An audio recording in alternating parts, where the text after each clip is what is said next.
Charlotte Brown started working at an orphanage when she was already a rather old and wise woman. She did it partly because she was feeling lonely and hopeless, and partly because she loved children, who always felt the same way about her. It pained Charlotte to look at the unfortunate kiddos who ended up growing up without their parents for one reason or another.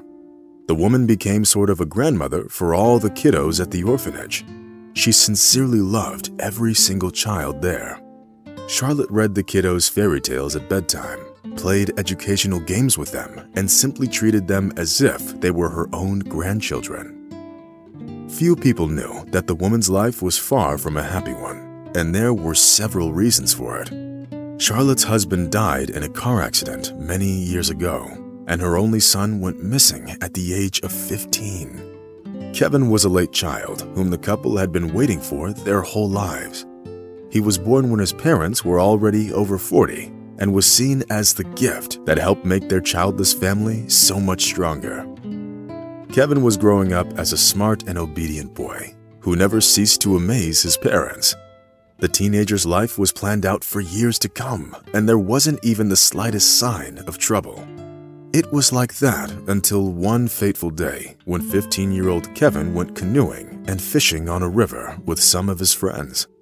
The only thing that the teenagers didn't take into account was the strong current, which capsized the boat with a powerful gust and plunged the kiddos into the cold water. Kevin was the least fortunate. The current picked him up, swirled him into a stormy whirlpool, and carried him straight to the rocky rapids. Kevin's friends managed to get to the shore, but the ruthless elements didn't let Kevin out and carried him downstream. Despite the extensive search by the police and rangers, the teenager's body was never found. The search parties went down the river for miles, trying to find any sign of Kevin. But the rangers never managed to find anything apart from one of his sneakers, which washed ashore 2 days later. The current is very strong here, so the body could have easily ended up outside the state, the head of the search party said, lowering his eyes uncomfortably. Charlotte had already lost her husband in an accident 2 years earlier, and now her son's disappearance came as yet another extremely painful blow, which she found very difficult to recover from. It was for this reason that the woman, tired of feeling lonely and hopeless, decided to get a job in an orphanage, disregarding her rather advanced age. Looking at the little students, Charlotte recalled the years when her son Kevin was the same little daredevil who valued fun above everything else. "Where are you, my son?" the woman thought sadly, remembering that about 15 years had passed since Kevin's tragic death. Of course, Charlotte had long gotten used to the fact that her son and husband were gone, and therefore she tried not to dwell on it. Giving all her love and affection to the kiddos at the orphanage, the woman tried her best to provide them with parental care, which they were deprived of. The students loved Charlotte and sometimes even called her grandmother. One day, a new student named Louis came to the orphanage.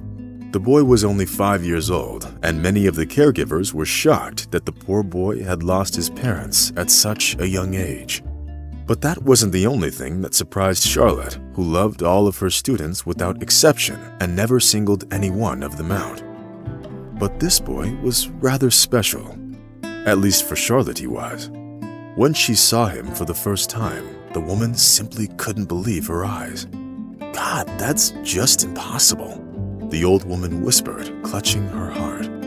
Charlotte was so surprised because Louis was the spitting image of her son, who disappeared many years ago. "God, he looks just like my Kevin did at that age of 5. The woman thought, taking the boy by the hand. Having met Louis, Charlotte couldn't help herself. She immediately started paying him more attention than the rest of the kiddos. She felt like she got transported into her past to the time when she was still a mother and was raising her 5-year-old son, Kevin. How is it even possible that they look so much alike? I wonder who the boy's parents are, Charlotte thought, getting increasingly interested in the boy's past. Trying to figure out what was going on, the old woman turned to the director of the orphanage, who had a lot more information about the kiddos than anyone else. Benjamin Gray was very surprised by the old woman's questions, as she suddenly got very interested in the life of just one of her students. After reviewing the boy's documents, the man quickly found the registration entry made on the day that the boy arrived at the orphanage. As it turned out, Lewis was brought in by a woman named Samantha Ramirez. Did she really bring her own son to the orphanage? Charlotte exclaimed. According to Samantha, she isn't the boy's mother. Apparently, she was facing some financial problems, so she couldn't take care of the boy anymore, Mr. Gray said. Something clicked in Charlotte's head. The woman realized that in order to figure everything out, she needed to find out who the boy's biological parents were. Having thanked the director of the orphanage for his help, Charlotte immediately got down to business. Thanks to the information she got from Mr. Gray, the old woman found the address of the woman who brought Lewis to the orphanage. She lived in a nearby town in a small, lopsided house. Charlotte decided not to put things off and went to see Samantha Ramirez the very next day. As it turned out, she was Lewis's great aunt. She took the baby in for a while after her cousin had died. What about the boy's father? Why is there no information about him? Charlotte asked cautiously. Well, they broke up even before Lois was born. My cousin Rachel was never good at reading people. I never would have had a baby with a man who worked as a janitor, Samantha asked without hiding her contempt. Her last words made Charlotte shudder as she realized that she was on the right track. A janitor? Do you know where Lewis's father works? Why didn't you contact him and explain the situation? It would be much better than depriving the boy of his father, the old woman noted. Samantha Ramirez's face clearly showed that she disagreed.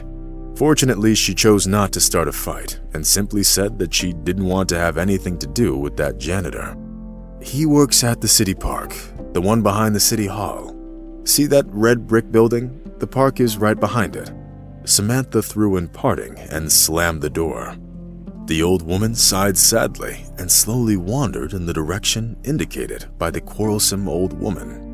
Approaching the park, Charlotte Brown couldn't help but feel very agitated. Of course, the woman didn't really hope that she'd be able to catch the janitor at his workplace. But when Charlotte walked through the concrete arch of the gate, she saw a man in his 30s dressed in overalls. The janitor was quite skillful with the broom and the rakes, putting the fall leaves in a plastic bag. The janitor's face seemed familiar to Charlotte. Having come closer, she involuntarily admired the strong, tall man. Seeing the old woman in front of him, the janitor froze and raised an eyebrow questioningly. Is there anything I can help you with, ma'am? The sound of his voice made Charlotte wince. You're Kevin. You're my son, Kevin, the old woman exclaimed. Tears came streaming down Charlotte's face when she noticed a small scar on the man's neck, which he got back when he was little. Kevin had the same scar. He got it when he fell off a tree, Charlotte whispered. Still unable to understand what was going on, the janitors just stood there, looking into the eyes of the old woman who had just called him her son. Suddenly, the man got dizzy, unable to handle the memories that started flooding his mind. He grabbed his head in pain. Only now did Kevin remember what was hidden from him behind the protective barrier of memory for so many years. The images and visions came rushing in. The man remembered everything that happened to him 15 years ago. And he did have a lot to remember. He remembered the strong current, how he hit his head on a rock, and the shack of an old beggar located many miles down from Kevin's home. Kevin lost his memory from the blow and came to his senses only 2 days later in the shack of a homeless fisherman who found the teenager on the shore. The lonely old hermit immediately liked the boy, thinking that he could make an excellent assistant one day. Therefore, he deliberately deceived Kevin and told the boy that he was his son. Of course, the man was taking a great risk because the teenager's memory could have returned at any moment. But on the other hand, the homeless man was tired of being alone all the time, and therefore he decided to take the risk. Thus, through no choice of his own, Kevin shared his life with the homeless man. By an evil twist of fate, his memory never returned, most likely because Kevin never came across anything or anyone from his past. If the man ended up back in his hometown, the familiar faces and places would have certainly helped him get his memory back. Be that as it may, Kevin was forced to live someone else's life all these years, not even suspecting that he had his own. And now, having remembered everything, the man looked at his mother, who was 15 years older, and couldn't believe that it was all happening for real. During these 15 years, Kevin didn't only grow up into an adult, but also met the love of his life, whom he then lost because of his own stupidity and jealousy. Imagine the man's surprise when he had discovered that he had a 5-year-old son, Louis. "Oh my God, are you sure? I didn't even suspect that Rachel was pregnant. That's an unexpected twist," Kevin exclaimed with tears in his eyes. Having finally hugged her son after so many years, Charlotte Brown couldn't be happier. For 15 long years, the woman tried to get used to the idea that her husband and son were gone forever and that she was left all alone in this world. In fact, Kevin wasn't only alive, but he even had a son who unwittingly helped the Brown family reunite by having appeared at the orphanage where Charlotte worked.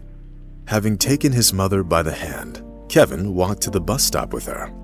More than anything in this world, the man wanted to meet his little son, who was waiting for his dad at the orphanage.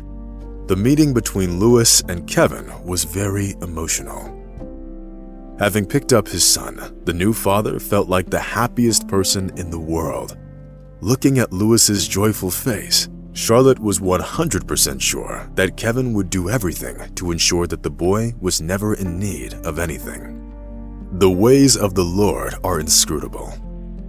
And this amazing story is yet another confirmation of that. Being apart for a year or 15, one should never forget that separation will always come to an end. And sooner or later, hindered souls will certainly find each other again.